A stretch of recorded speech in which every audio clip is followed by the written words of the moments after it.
초반에, 즉 사업계획서 초 앞머리에 기술에 관한 얘기가 있어야 되는데 사업에 관한 얘기가 작성이 돼 있을 때가 있어요. 이런 경우에는 목차가 맞지 않습니다.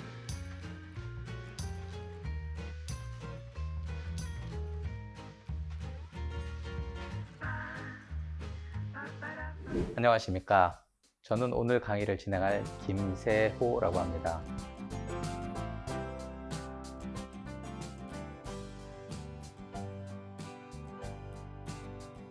오늘 강의가 우리 스타트업 대표님들께 도움이 됐으면 하는 바람과 염원을 담아 강의를 진행하도록 하겠습니다. 오늘 강의의 주제는 스타트업 사업계획서 작성법 원포인트 레슨입니다.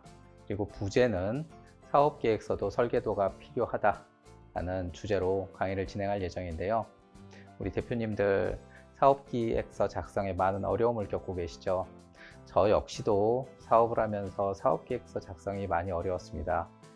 제가 경험한 것, 그리고 그 경험을 토대로 얻었던 많은 영감과 경험들을 오늘 강의에 담아서 진행을 하려고 합니다. 그 중에서도 조금 다른 관점에서 사업계획서 작성 전 구상에 대해서 좀 어느 정도 말씀을 드리려고 합니다. 화면을 보시면 왼쪽에 멋진 건물이 있습니다. 즉 무언가 만든다는 것은 이라는 표지의 주제가 있는데요. 우리는 살면서 많은 것을 만듭니다. 건물도 만들고 음식도 만들고 그 외에 많은 것을 만드는데요. 그것을 만들기 전에는 항상 설계도 또는 구상 기획들이 필요합니다. 근데 우리 대표님들께서는 사업기획서를 작성하실 때 사업기획서 작성에 대한 구상, 즉 설계 기획을 하시는 경우를 많이 보지는 못했습니다. 그래서 오늘 강의에서는 그런 기획, 구상, 설계가 필요하다는 점을 말씀드리고 세부적으로는 어떤 방법으로 그 구상을 해야 되는지 설명을 간단히 드리도록 하겠습니다. 본격적인 강의에 들어가기 전에 간단한 로직에 대해서 설명을 드리겠는데요. 지금 화면을 보시면 동그란 원이 큰 게 하나 있고 그 안에 3개의 원이 있습니다. 구체적으로 살펴보면 비즈니스, 기획, 그리고 사업계획서라는 3가지 요소가 있고요. 오늘은 사업계획서에 대해 설명을 드릴 텐데요.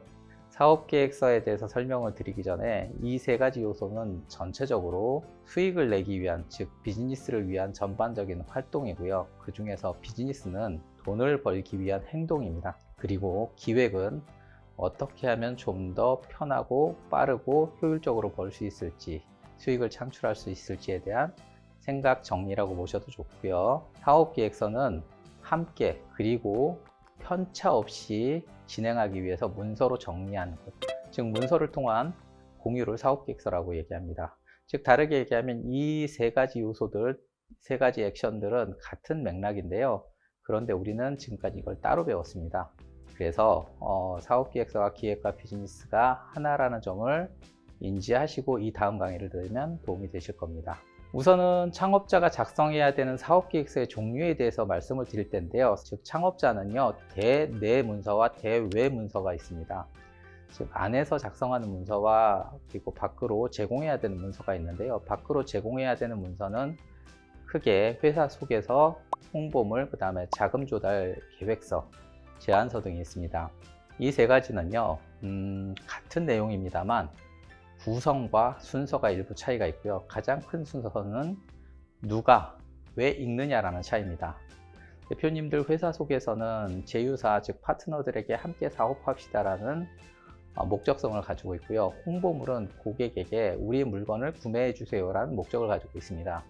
그리고 대표님들께서 대부분 생각하시는 자금 조달 제안서, IR 사업 계획서라든지 또는 정부 지원 사업 제안서 등은 투자자 또는 평가위원들에게 우리 기업에 투자해 주세요 또는 선발해 주세요, 아니면 자금을 융통해 주세요 라는 목적성을 가지고 있습니다. 자, 여기까지 얘기를 드렸을 때 되게 일반적인 얘기인데요. 조금 더 자세히 들어가 보면 회사 속에서는 우리 파트너에게 신뢰가 있으니 대금 결제를 실수하지 않을 거고 너와의 계약 관계를 유지할 거니까 크게 문제가 없을 거고, 즉 우리가 상생을 할 수 있으니, 동반 성장을 할 수 있으니 함께 사업합시다 라고 얘기하는 겁니다. 근데 회사 속에서는 굉장히 일반적인 얘기라서요. 사실은 홍보물과 자금 조달 제안서, 자금 조달 계획서에서 어떤 차이가 있는지 보면은요. 제가 특정 회사 또는 특정 제품을 잠깐 강의의 효율성을 위해서 언급을 해보면요. 저는 갤럭시라는 핸드폰 제품을 사용하고 있습니다. 그런데 갤럭시를 만든 회사는 삼성전자죠. 대부분의 갤럭시 이용자분들이 갤럭시에 대해서 만족을 하고 있는데 이유는 제품 성능과 AS가 좋아서입니다. 그런데 갤럭시 이용자에게 작년도 삼성전자 매출과 올해 매출 추이 또는 지분 변동 추이에 대해서 여쭤보면요, 잘 모르세요. 이게 자금 조달 계획과 홍보물이 다르기 때문에 그런 결과가 발생을 하는데요.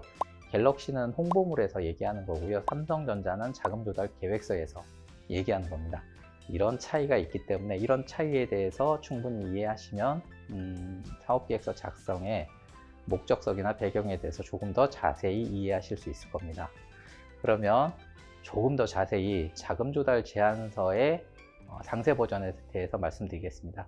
지금 여기서 3가지 유형을 말씀을 드렸는데요. 이 자금 조달 제안서도 4가지 유형이 있습니다. 물론 여기서는 투자만 가지고 얘기하실 때는 뭐 이 정도면 충분한데요. 정부 지원 사업까지 같이 고려하신다고 하면 4가지 유형의 추가 사업계획서 종류가 생기는데요. 창업과 연구개발 지원, 즉 R&D라고 표현하는 이 영역이 있습니다. 그래서 그 밑으로 내용을 보시면 창업에서는 주가 사업성, 부가 기술성이고요. 연구개발 지원 사업에서는 주가 기술성이고 부가 사업성입니다.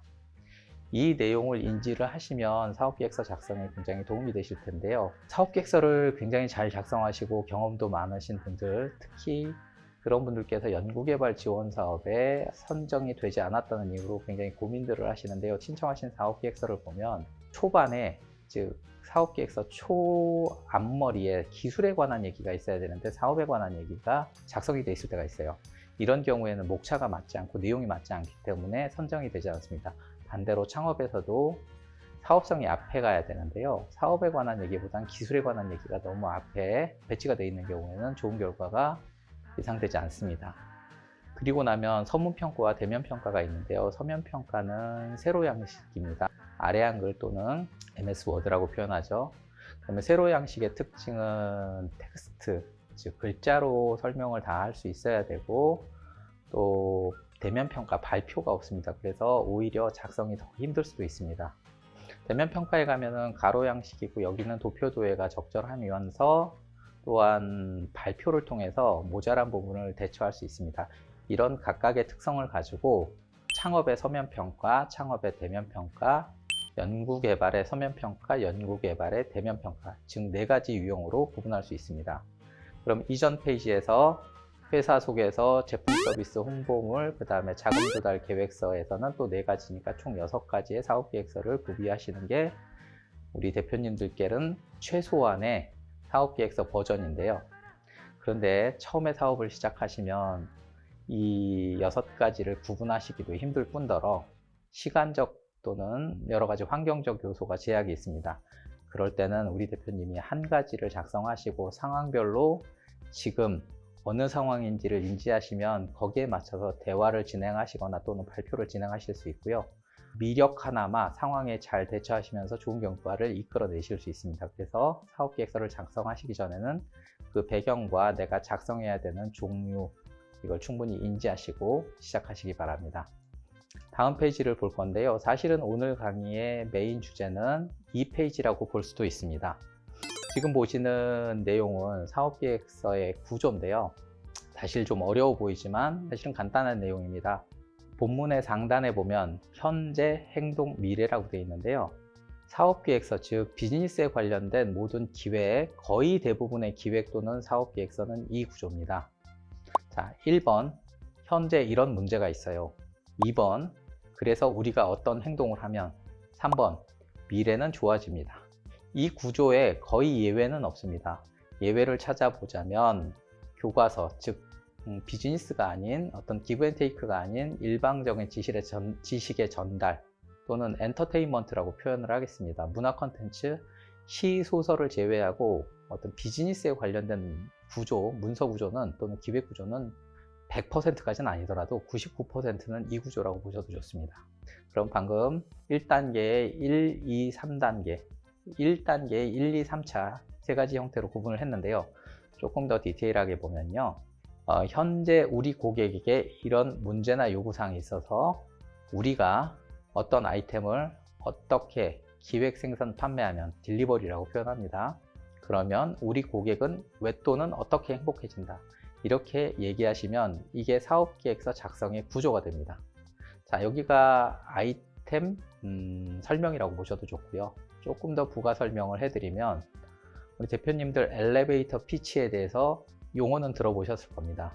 투자자를 만나기 힘든 창업자가 투자자가 엘리베이터 타고 올라가는 또는 이동하는 그 찰나의 순간에 엘리베이터 안에서 나를 충분히 어필을 해서 앞으로 투자가 이루어질 수 있도록 후킹을 한다고 표현합니다. 어떤 관계를 설정하는 그 멘트를 엘리베이터 피치라고 얘기하는데요. 엘리베이터 피치를 인터넷에서 또는 많은 자료에서 찾아보시면 굉장히 좋은 얘기가 있지만 사실은 그 구조에 대한 명확한 설명이 없습니다. 2018년 3월 스마트 벤처 캠퍼스라는 정부 지원 과제 이전에는요, 엘리베이터 피치 또는 사업기획서 작성과 관련해서는 NABC라는 프레임이 가장 통용이 됐습니다만, 그 이후로는 PSST가 현재 통용이 되고 있습니다.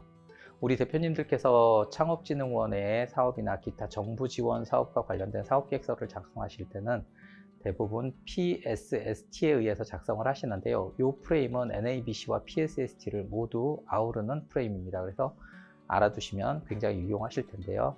우선 다시 말씀드리겠습니다. 고객이 어떤 문제나 요구사항이 있습니다. 그래서 우리가 우리 아이템을 어떻게 기획 생산 판매하면 딜리버리하면 우리 고객은 왜 또는 어떻게 행복해진다, 이렇게 얘기하시면 충분합니다. 이 프레임에 맞춰서 대표님 아이템을 설명하시면 그동안 굉장히 길게 얘기하셨던 내용들이 1분 안쪽에서 빨리 얘기하실 수 있다라는 신기한 경험을 하시게 될 텐데요. 실제 투자자들끼리 하는 얘기들은 우리 대표님께서 자세히 또는 상세히 친절하게 설명을 하면 할수록 우리는 못 알아듣겠다라는 게 일반적인 얘기입니다. 즉 필요한 얘기만 간결하게 하시면 되는데요. 그렇게 설명드리는 이유는 투자자들은요, 그동안 누적해서 수많은 모델들을 또는 수많은 아이템들을 봤습니다. 그리고 검토했는데요. 이제는 그게 축적이 돼서 어떻게 판단을 하냐면 그동안 내가 알고 있었던 많은 아이템과 무슨 특장점 또는 차별화 요소가 있는지만 보면 됩니다. 그래서 빨리 대표님이 하시려는 아이템을 던지시고 설명하시고 그 다음에 나의 특장점에 대해서 간결하게 설명하시면 투자자들이 굉장히 빨리 이해합니다. 그런 관점에서 이 프레임을 이용해 보시면 좋고요. 이 다음 페이지는 정주화면으로 보시면 되는데, 혹시나 정부 지원과 관련된 과업을 수행하시거나 또는 입찰 등 실제로 어떤 수행을 하실 때 이 내용들을 잘 활용하시면 좋습니다. 사업계획서 작성에서 가장 중요한 요소 중에 하나가 비즈니스 모델과 수익 모델인데요. 비즈니스 모델과 관련해서는 저희 회사에서 만든 3가지 프레임이 있습니다. 고객이 원하고 우리가 잘하고 돈이 된다라는 프레임이 있습니다. 그래서 이런 관점에서 3가지 요소를 잘 분석해 보시기 바라고, 우리 사업계획서 안에 고객이 원하는지 그리고 우리가 잘하는지 돈은 되는지, 즉 수익이 되는지, 이 관점에서 이 항목들을 잘 분석해 보시면 되게 도움이 될 것 같고요. 다시 조금 더 추가해서 비즈니스 모델과 수익 모델을 보면 굉장히 많은 좋은 얘기들이지만 어렵습니다. 그래서 조금 더 다른 내용들을 보실 수 있게 원리를 말씀드리면, 비즈니스 모델은 고객에게 물건 또는 서비스 재화를 전달하는 과정을 비즈니스 모델이라고 보시면 좋고요. 그에 대한 대가로 고객이 금전을 지불하는 관계를 수익 모델이라고 보시면 좋습니다. 이 내용을 설명드리는 이유는 우리 대표님들께서 사업계획서 작성을 하실 때 또는 발표를 하실 때 수익 모델을 생략하시는 경우가 많은데, 이 경우에 투자자들께서 또는 평가위원들께서 수익 모델에 대한 질문을 많이 하세요. 근데 비즈니스 모델과 수익 모델을 명확하게 구분 못 하셔가지고 비즈니스 모델을 한 번 더 설명하시는 경우들이 있습니다. 즉 비즈니스 모델과 수익 모델이 사업계획서 작성에 매우 중요한 요소이기 때문에 설명을 드립니다. 마지막으로 사업계획서 구성의 가이드, 이 가이드는 저희 회사에서 많이 작성하는 가이드인데요. 방금 설명드렸던 고객이 원하고 우리가 잘하고 돈이 된다 라는 관점에서 말씀드렸어요. 그래서 초반에 이게 뭐예요? 누가 왜 사요? 또는 누구에게 어떤 문제가 있어 이런 해결책을 제공합니다 라는 아이템 설명을 최대한 빨리 1분 이내에 하시고요. 비즈니스 모델, 수익 모델, 성장 모델에 대해서 단계별로 설명하시기 바랍니다. 그리고 나서는 시장 동향, 시장 크기, 예상 매출을 작성해 주세요. 그리고 나면 자, 역량 부분인데 쉽게 얘기하면 나 정말 잘합니다 라고 얘기하시면 돼요. 파트별로 기획, 생산, 판매로 나눠서 얘기하시면 되고, 경쟁 우위, 나 정말 잘하는데 남들보다 훨씬 잘합니다 라고 얘기하세요. 그리고 나서 그동안은 뭘 준비했고 앞으로 성장을 위해서 이런 액션들을 취할 겁니다. 우리 팀은 그걸 해낼 수 있고 우리는 정말 열심히 할 겁니다 라고 얘기하시면 됩니다. 자, 이 모델은 국내에서는 굉장히 스탠다드한 모델이라고 보셔도 좋은데요. 우리가 엑셀러레이터 또는 상황별로 조금 다른 템플릿을 요구하시는 경우도 있는데 그때는 또는 컬러를 요구하실 수도 있는데 그때는 거기에 맞춰서 대응하시기 바라고요. 여기서 보면 미션 비전 부분이 있는데 글로벌 피치 덱에서는 미션 비전이 대체로 앞으로 가는 경향이 있습니다. 지금까지 사업계획서 작성에 구성이 필요하다는 부분과 그거에 따른 세부적인 구성 방법 그리고 비즈니스 모델, 수익 모델에 대해서 간단히 설명드렸고요. 마지막에 사업계획서 구성의 실질적인 목차에 대해서 설명을 드렸습니다. 이로써 오늘 강의를 마치도록 하겠습니다. 감사합니다.